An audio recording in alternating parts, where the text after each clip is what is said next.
한 주간 있었던 소식들을 정리해봅니다. 내용이 많은 관계로 특정 소식을 확인하실 분은 타임라인 기능을 사용하시기 바랍니다. 가장 먼저 의정부 구리 부산 노선이 오는 9월 1일부터 추석 연휴 특송 기간 중 17일과 18일을 제외하고 운행 중단됩니다. 앞으로 의정부 구리 부산 간은 대구에서의 환승이나 서울 환승 등을 통해서 이동해야 합니다.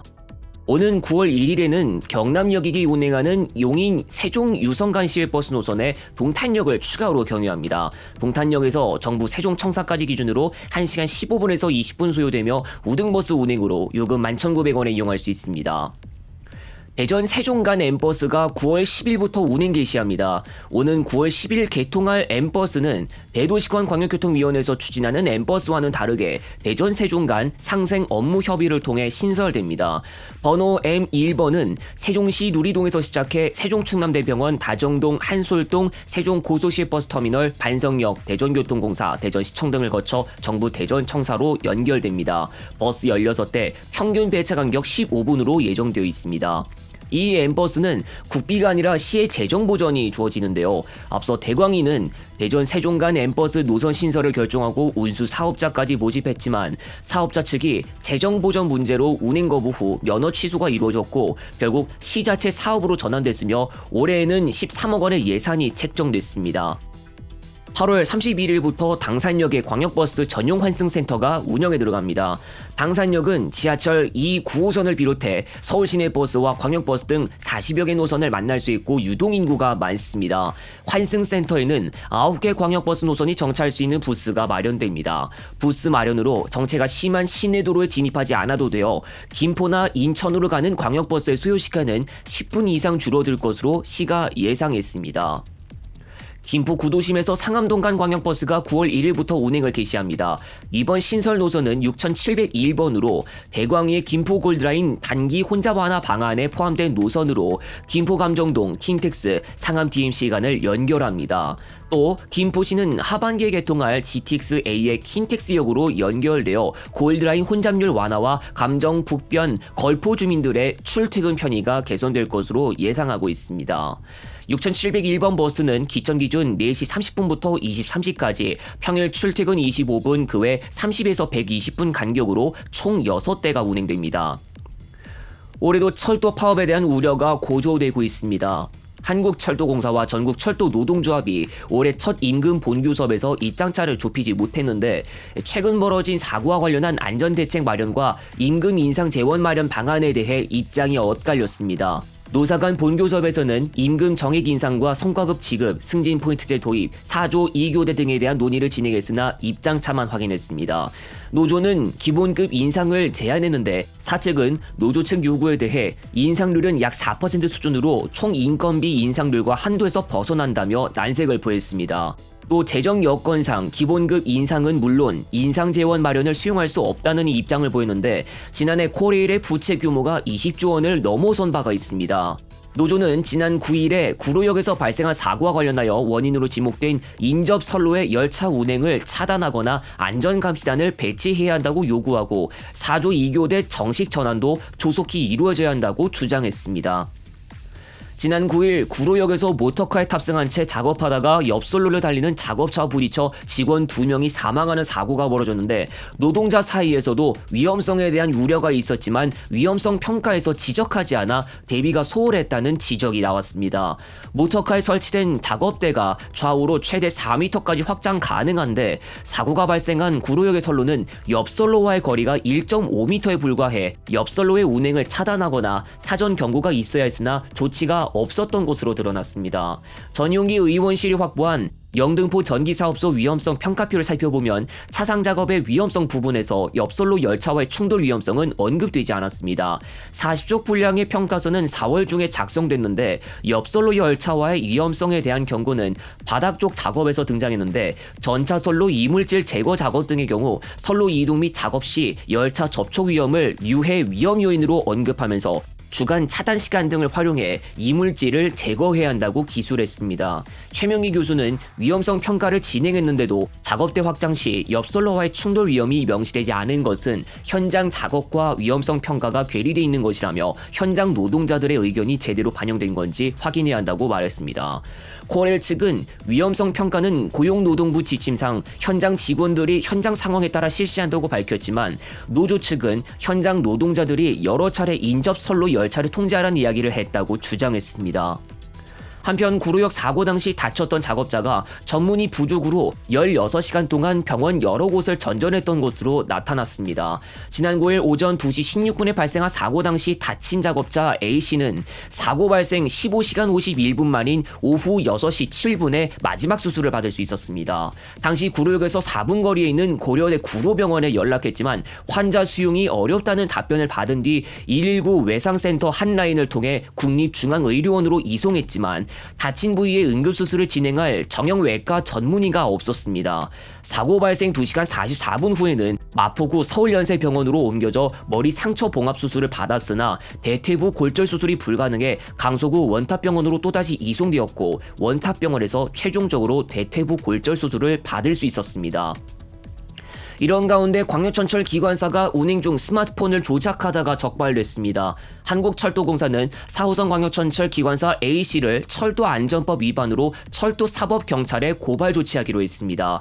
앞서 직장인 커뮤니티 블라인드 코레일 내부 게시판에 기관사실 사진이 올라왔는데 당시 오후 6시를 간 넘긴 시간대로 퇴근길에 오른 승객들로 붐볐습니다.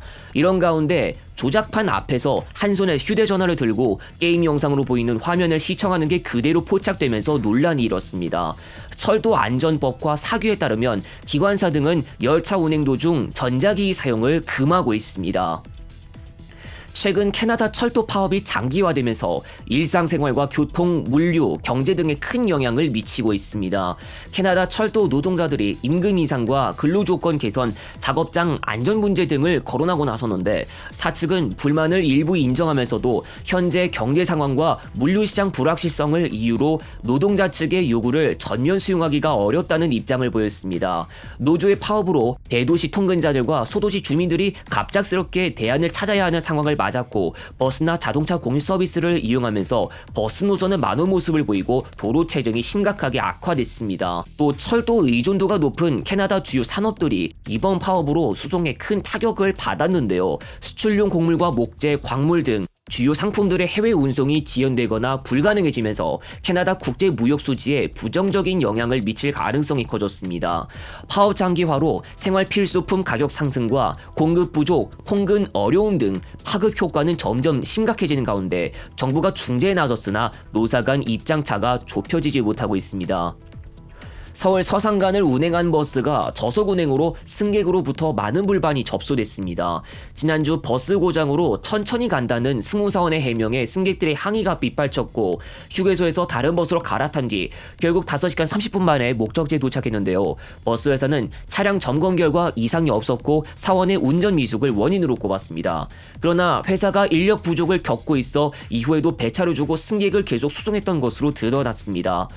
해당 사원은 취재진의 인터뷰 요구를 거절했고 회사는 해당 사원과의 계약을 해지할 것이라고 밝혔습니다. 지난 3월 준공된 김해 장유터미널을 두고 시와 사업자 간 책임 공방이 벌어졌습니다. 사업자 3호 D&T 측은 지난 26일 기자회견을 열고 터미널과 관련해 시와 주고받은 공문을 공개하며 다음과 같이 주장했습니다. 이에 대해 김해시는 2021년 9월에 맺은 실시 협약서를 근거로 반박하면서 다음과 같이 설명했습니다. 공정거래위원회가 팀원이에 대해 독과점 남용 혐의로 조사하고 있는 것으로 확인됐습니다. 공정위는 지난 6, 7일 팀원이 본사에 조사관들을 보내 수도권 통합 정산 업무와 관련한 자료를 확보했습니다. 수도권 각 지역의 여러 버스와 지하철의 교통 데이터를 모아 분석한 뒤 버스 회사들과 코레일이 합의한 규칙에 따라 각각 업체 승객들이 낸 교통카드 대금을 나누어 줄 수 있도록 통합 정산 업무를 담당했는데 지난 2월 코레일의 대금을 나눠주는 정산 업무 업체가 이동의 즐거움으로 바뀌자 승객들의 교통카드 이용 데이터를 제공하지 않고 있습니다. 한 관계자는 이 같은 상황이 계속되면 수도권 통합 환승 할인이 정상 작동하지 못할 수 있다며 피해는 대중교통 이용객들에게 돌아간다고 말했습니다. 군산여객이 경영을 둘러싸고 내홍에 휩싸였습니다. 군산여객 주주 9명은 군산시청에서 기자회견을 열고 시로부터 연간 97억 원의 보조금을 지급받고 있는 군산여객에 대해 철저한 조사를 촉구하면서 2007년부터 현재까지 현 대표이사의 여러 의혹을 밝히기 위해 회계장부와 통장을 공개 요구했으나 공개하지 않고 있으며 의혹을 더욱 증폭시키고 있다고 주장했습니다. 또 현 대표는 2007년 1월 회사의 정상화를 명분으로 일부 주주들에게 주식담보 위인장을 받아 금융권에서 13억 원을 대출받았는데 현재까지 원금을 갚지 않고 회사로부터 13%의 이자만 현금 등의 방법으로 받아갔다고 설명했습니다. 대표는 주식담보 위인장을 받아 대출받은 사실이 없으며 주차장 부지의 명의 변경도 이전 대표 때부터 이어졌다고 반박했습니다. 군산시는 군산역에게 지원하고 있는 재정 지원은 매년 외부 회계감사 용역을 통해 이루어지고 있다는 것을 밝혔습니다. 목포 시내버스 전면 공영화를 앞두고 준비 작업을 벌이고 있습니다. 목포 시내버스 공영화를 위한 위탁사업 설명회가 얼마 전 개최되었는데요. 전국의 30여 개 시내버스 업체 관계자들이 설명회에 참석했습니다. 9월 사업 공고를 발표한 뒤 10월까지 대안서 평가를 거쳐 사업자를 선정하고 2025년 1월부터 공영제가 시작됩니다. 5년 동안의 위탁사업 기간이 주어지고 한 차례 4년 연장이 가능합니다. 위탁사업자 선정 방식에서 기술 능력 평가 부분에서 배점을 높게 반영합니다. 고용 승계 방안으로는 시의 직영버스는 시간계약제 공무원, 위탁버스는 민간 신분으로 우선 채용합니다. 세종 공주 간 BRT가 2026년에 준공됩니다. 지난 26일 세종시가 공주시와 대광리에 제출한 세종 공주 광역 BRT 사업 실시 계획이 최종 승인 고시됐습니다. 이 사업이 완료되면 공주종합버스터미널에서 세종 한별동까지는 기존 소요시간 55분에서 39분으로 단축될 전망이며 10월에 착공해 2026년 상반기 준공을 목표로 하고 있습니다. 공주종합버스터미널을 출발해 신관초교, 월송동, 정부 세종청사, 세종 충남대병원 등을 지나 한별동까지 이어집니다. 국내 배터리 3사가 리튬 인산철 배터리 시장에 뛰어든 것으로 나타났습니다. 지난 5년간 국내에서 발생한 전기버스 화재 9건 모두 3원계 배터리가 설치되었는데 이 배터리는 효율성은 좋으나 화재 위험성이 높고 가격대가 높은 편입니다. 그동안 현대차와 KGM 등은 주로 3원계 배터리를 탑재해왔고 중국산 전기버스는 주로 리튬 인산철 배터리를 탑재하면서 가격과 배터리 용량 등 면에서 경쟁력을 끌어올렸습니다. 지난해 중국산 전기버스 판매량이 1372대까지 기록한 가운데 국내의 LG 에너지솔루션은 르노의 LFP 배터리를 공급하기로 했고 SK와 삼성도 2026년부터 양산에 들어갈 것으로 알려졌습니다. GTX-C의 2028년 개통에 제동이 걸렸습니다. GTX-C 공사 착수 보고서 제출이 사실상 물 건너갔는데 자금줄이 말라버린 PF 시장이 가장 큰 이유로 작용했습니다. GTX-C 노선 사업 시행자 현대건설 컨소시엄은 8월까지 국토교통부에 제출할 예정인 착공계를 제출하지 못하고 있는데 앞서 지난 1월 착공식 행사를 열었으나 실착공 이야기는 들려오지 않았습니다. 태영건설이 최근까지도 워크아웃으로 지분 일부를 반납하고 PF 시장 경색으로 자금 조달에 어려움을 겪고 있습니다. 총 사업비 4조 6,084억 원 중 현대건설 컨소시엄이 조달할 금액은 2조 3,473억 원인데 투자자 모집이 쉽지 않은 데다 시장이 자금줄이 말라 어렵다는 이야기가 나왔습니다. 업계에서는 이달 중 착공계 제출이 완료되어도 2029년 말에야 개통될 수 있다고 관측하고 있는데요. 착공계 제출이 늦어지면서 3분기 중 실착공도 담보되지 못하고 있습니다.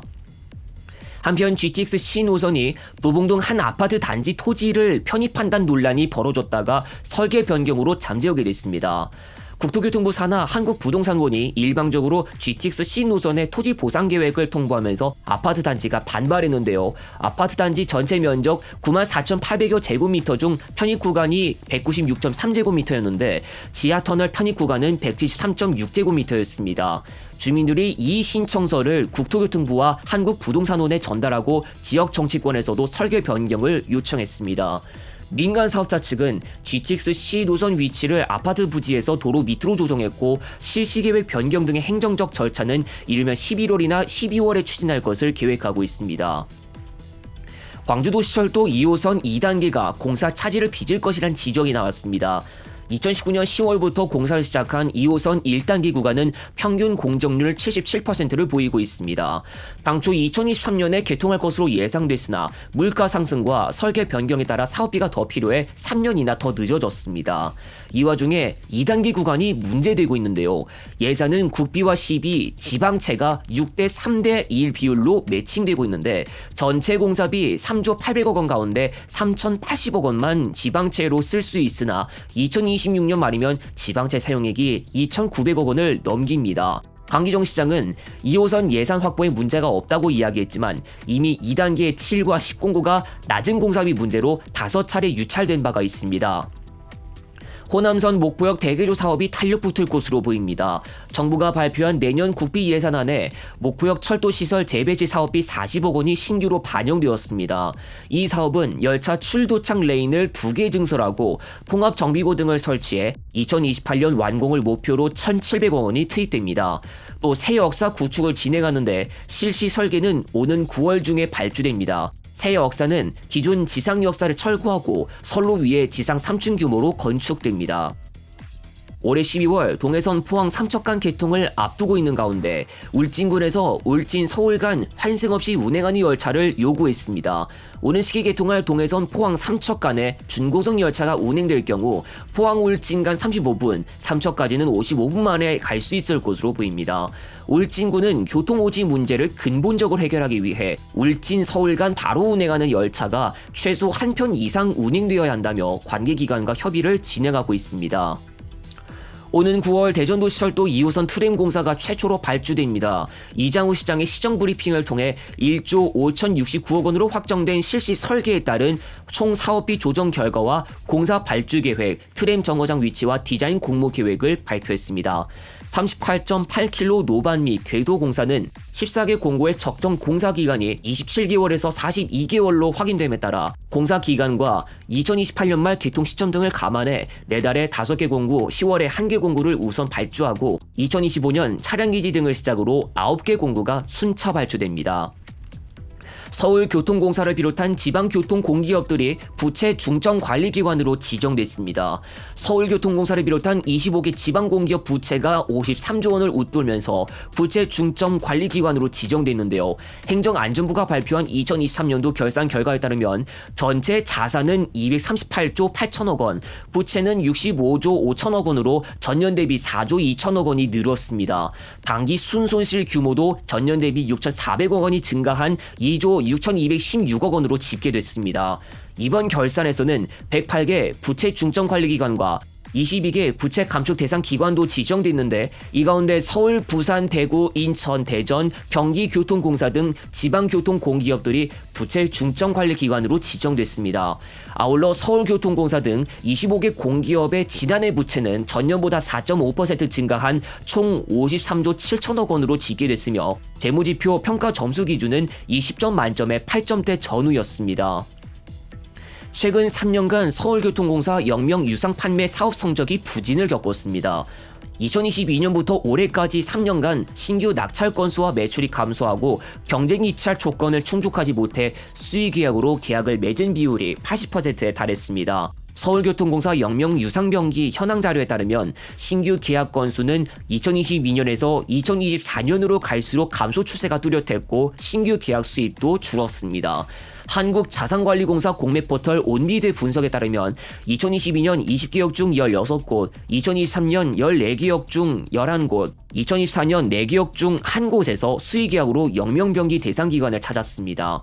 또 입찰자가 한 곳도 나타나지 않은 경우도 있는데 2022년에는 44곳 중 24곳, 2023년 28곳 중 14곳, 2024년 10곳 중 6곳이 유찰됐습니다. 최저 입찰가가 수억 원에 달하고 홍보 효과가 크지 않다는 것이 흥행 저조 이유로 꼽힙니다.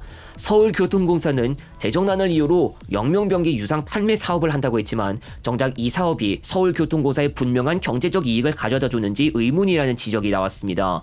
또 공공재인 지하철의 부영명을 판매하는 사업이 공공성을 저해한다는 비판도 제기됐습니다. 최근 3년간 대기업이나 민간 의료기관이 낙찰된 사례가 적지 않았는데요. 공사에 따르면 영명병기 심의위원회 출석위원 가반수가 공공성, 이용 편의성, 기관 요건 등에 적합하다고 판단해야 해야 낙찰 대상으로 선정될 수 있지만 이것을 심사위원 개인 판단에 맡긴다는 점에서 한계가 있다는 지적이 나왔습니다. 강경우 교수는 사업을 중단하고 불필요한 비용을 절감하는 게 오히려 도움된다고 지적했고, 이수범 교수는 서울교통공사의 적자가 노인 부임 승차 비용을 정부에서 지원해주지 않는 데다 환승 할인 영향이 크다고 설명했습니다. 서울 지하철 노조가 지하철 2호선 1인 승무제 추진 즉각 중단을 요구했습니다. 노조는 기자회견에서 공사가 2호선 자동운전 시스템 도입에 따른 승무 방식 변경 계획을 공공연히 밝히고 1인 승무를 본격 도입하려 한다면서 산재 사망 사고에 대한 근본적인 대책을 내놓기는커녕 인건비 절감과 경영 효율화를 내세우고 있다고 말했습니다. 또 10칸 단위 열차에 1인 승무를 적용한 사례는 세계적으로도 찾아보기 어렵다면서 최다 승객 최고 혼잡도를 보이는 2호선이 곡선 승강장이 많아 늘 사고 위험이 높은 것으로 손꼽힌다고 말하면서 서울시 지하철 최저 근무위도 혼잡도가 높고 대형 열차를 운행하는 노선은 2인 승무제를 유지한다고 결론 낸 바 있다고 말했습니다. 타임오프제 문제로 노조 간부 32명을 해고한 서울교통공사에 대해 오세훈 서울시장은 유약하게 대처하면 조직이 무너진다고 밝혔습니다. 지난 21일 서울진호위가 노조 간부 32명을 해고한 데에 대해 부당해고라고 판정을 내렸는데 박유진 시의원이 해당 판단에 대한 오 시장의 입장을 물었습니다. 오 시장은 노조원의 비위행위 등 사실관계는 모두 드러났다며 징계 사유가 인정되고 절차에 하자는 없으나 징계 양정이 과도했다고 설명했습니다.